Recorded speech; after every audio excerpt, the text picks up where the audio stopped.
Assalamualaikum warahmatullahi wabarakatuh. Perkenalkan, nama saya Linda Nurmala, NIM belakang 032 dari kelas A Tadris IPA semester 6. Di sini saya akan menjelaskan tentang teknik mempelajari mikroorganisme sebagai tugas ujian tengah semester mata kuliah Mikrobiologi 8 yang diampu oleh Ibu Feni Widianti, MPD.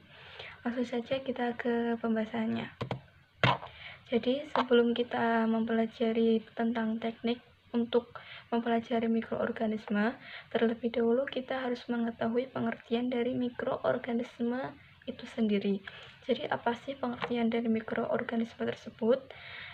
Jadi mikroorganisme atau mikroba adalah organisme hidup yang berukuran sangat kecil dan hanya bisa diamati menggunakan bantuan mikroskop. Mikroorganisme ini berarti bersifat mikroskopis. Jadi organisme yang termasuk ke dalam mikroorganisme itu ada bakteri, arca, fungi, protozoa, dan alga mikroskopis.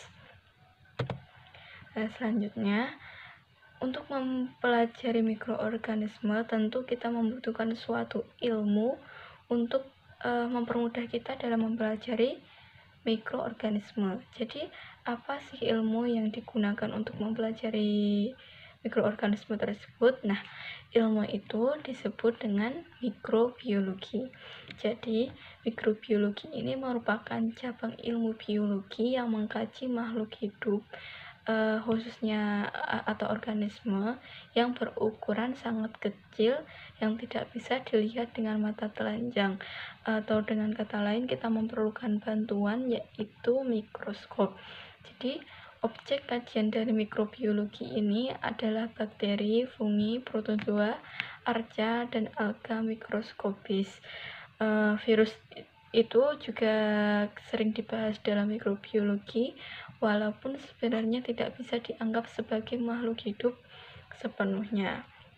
Nah, selanjutnya langsung saja kita ke pembahasan mengenai teknik mempelajari mikroorganisme. Jadi teknik-teknik untuk mempelajari mikroorganisme itu kurang lebih atau diantaranya itu ada 6 teknik.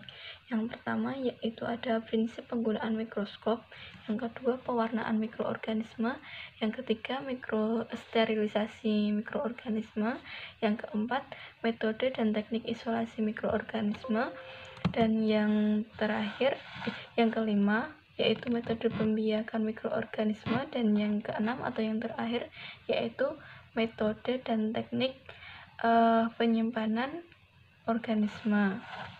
Nah, yang pertama yaitu prinsip penggunaan mikroskop. Pada prinsipnya, mikroskop memiliki dua lensa, yaitu lensa objektif dan lensa okuler. Jadi, lensa objektif itu yang dekat dengan objek atau benda yang kita amati, sedangkan lensa okuler itu yang digunakan mata kita untuk melihat objek yang sedang kita amati. Jadi secara sederhana, cara kerja dari mikroskop adalah lensa objektif akan membentuk bayangan benda yang bersifat nyata, terbalik, dan diperbesar. Bayangan benda oleh lensa objektif akan ditangkap sebagai benda oleh lensa okuler. Nah, bayangan inilah yang tampak oleh mata. Mikroskop ini ada dua jenis, yaitu mikroskop cahaya dan mikroskop elektron. Mikroskop cahaya itu masih menggunakan bantuan cahaya matahari dan dibantulkan oleh cermin, sedangkan mikroskop elektron itu sudah menggunakan listrik. Selanjutnya yaitu ada pewarnaan mikroorganisme. Jadi pewarnaan mikroba atau mikroorganisme ini dilakukan menggunakan zat warna khusus dari bahan kimia yang mampu mewarnai dinding sel dan bagian-bagiannya. Nah, pewarnaan ini akan meningkatkan nilai kontras antar sel mikroorganisme dengan lingkungan sehingga mudah untuk diamati. Jadi karena mikroorganisme itu berukuran sangat kecil dan biasanya berwarna transparan, jadi akan sangat sulit untuk diamati, terlebih lagi ketika mikroorganisme itu masih dalam keadaan hidup. Jadi dilakukan pewarnaan untuk mempermudah kita dalam melakukan pengamatan terhadap mikroorganisme tersebut.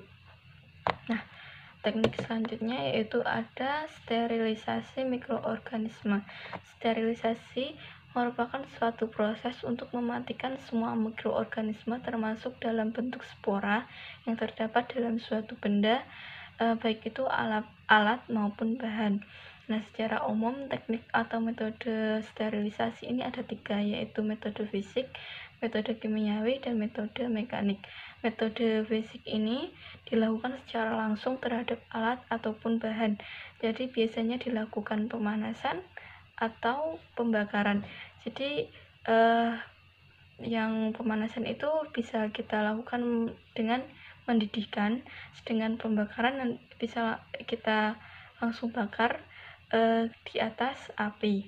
Nah, sedangkan untuk metode kimiawi itu menggunakan cairan kimia yang sering digunakan yaitu alkohol. Nah, yang terakhir yaitu ada metode mekanik.